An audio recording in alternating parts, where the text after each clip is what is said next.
বাংলাদেশের বিজ্ঞান মনস্করা যখন মঙ্গল শোভাযাত্রায় হুতুম পেঁচার মুখোশ পরে বিজ্ঞানের চর্চা করছে, সেই একই মুহূর্তে আফগানিস্তানের যুবকেরা ড্রোন এবং রাডার তৈরি করে আবারও বিশ্বকে তাক লাগিয়ে দিয়েছে।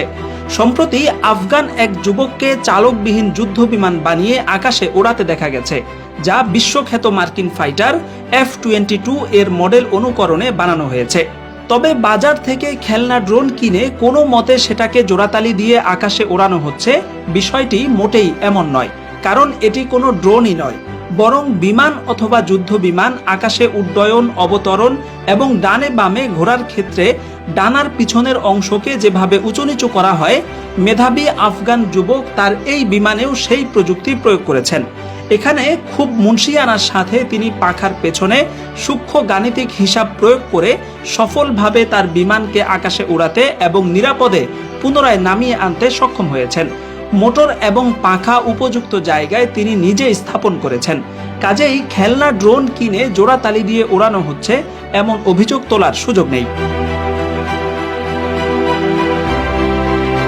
আফগানিস্তানের বিজ্ঞান চর্চার আরেকটি নিদর্শন হচ্ছে, সম্প্রতি কাবুলের প্রযুক্তি প্রদর্শনীতে এক মেধাবী তরুণ তার নিজের তৈরি এবং সংযোজিত রাডার ও সেন্সর প্রদর্শন করেছেন। এটার সামনে কোনো ধাতব বস্তু, এমনকি মানুষ চলে আসলেও রাডার তাকে শনাক্ত করে নির্ধারিত পদ্ধতিতে সিগন্যাল দিতে পারে। বর্তমানে রাষ্ট্রীয় নিরাপত্তা এবং আকাশ প্রতিরক্ষা ব্যবস্থায় রাডার এবং সেন্সর কতটা গুরুত্বপূর্ণ সেটা বলাই বাহুল্য। এদিকে কাবুলের সাবাওয়ান মোমান্দ নামের এক যুবক ছোট্ট একটি ট্যাঙ্ক তৈরি করেছেন। দূরনিয়ন্ত্রিত রিমোটের মাধ্যমে ছোট্ট এই ট্যাঙ্ক শত্রু এরিয়ার মধ্যে ঢুকে নির্দিষ্ট লক্ষ্যে গোলাবর্ষণ করতে পারে। ভিডিওতে দেখা যাচ্ছে ট্যাঙ্কটি চেইন সিস্টেমের চাকার মাধ্যমে উঁচু নিচু পথের প্রতিবন্ধকতা অতিক্রম করে নিখুঁত নিশানায় আঘাত হানছে। এছাড়া গাড়ি, সাজোয়া যান এবং বিভিন্ন প্রযুক্তি পণ্যের মূল মেশিনারিজের উপর আফগানরা বিশেষভাবে নজর দিয়েছে। কারণ বাইরের বডি শেপ সেটা ওয়ার্কশপে জোড়াতালি দিয়ে অনেকেই বানাতে পারলেও আসল চালিকা শক্তি হচ্ছে ভেতরের মেশিনারিজ, এবং কোনো প্রযুক্তি পণ্য আবিষ্কার অথবা মেরামতে এই মেশিনারিজ হচ্ছে আসল চ্যালেঞ্জ, যেটাকে আফগানরা অত্যন্ত গুরুত্বের সাথে গ্রহণ করেছে। এ কারণেই আফগানিস্তানের বিভিন্ন প্রযুক্তি প্রদর্শনীতে তাদের উদ্ভাবিত মেশিনারিজকে বিশেষ গুরুত্ব দিয়ে উপস্থাপন করা হয়। শুধু সামরিক যন্ত্রপাতি নয়, বিদ্যুৎ, জ্বালানি, ফার্মিং এবং সবুজায়নেও বিজ্ঞান ভিত্তিক নানা উদ্ভাবন এবং পরীক্ষা নিরীক্ষা চালিয়ে যাচ্ছে আফগান যুবকেরা। বর্তমানে দেশটির শহর থেকে গ্রামে, নগর থেকে বন্দরে ঘরে ঘরে প্রযুক্তি চর্চার ঢেউ শুরু হয়েছে। মেধাবী আফগান যুবকেরা মন দিয়ে বিভিন্ন যন্ত্রপাতির পরীক্ষা নিরীক্ষা চালিয়ে যাচ্ছে।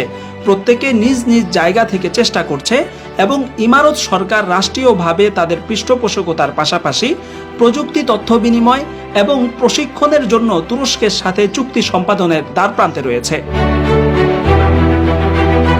প্রযুক্তি চর্চায় আফগানরা কত ভালোভাবে আত্মনিয়োগ করেছে তার প্রমাণ পাওয়া যায় আমেরিকার ফেলে যাওয়া হেলিকপ্টারগুলো সংস্কারের মধ্য দিয়ে। বাংলাদেশ চীনের কাছ থেকে 700 কোটি টাকা দিয়ে ডেমু ট্রেন এনে সেগুলো মেরামতে অসহায় হয়ে পড়েছে, অথচ আমেরিকান সৈন্যরা তাদের অত্যাধুনিক এবং জটিল টেকনোলজির যুদ্ধযান এবং হেলিকপ্টারগুলো নষ্ট করে ফেলে গেলেও আফগানরা ঠিকই সেগুলো সংস্কার এবং মেরামত করে পুনরায় আকাশে ওড়াচ্ছে। সদ্য স্বাধীন হওয়া এই দেশটি প্রযুক্তিতে ক্রিয়েটিভিটি এবং উদ্ভাবনী যোগ্যতা দেখাচ্ছে।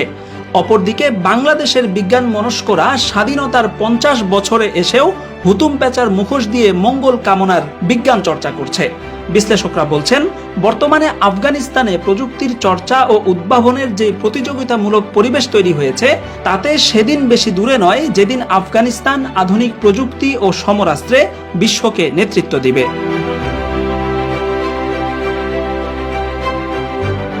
শাকিল আনোয়ার, আন্তর্জাতিক ডেস্ক, MBA টাইমস।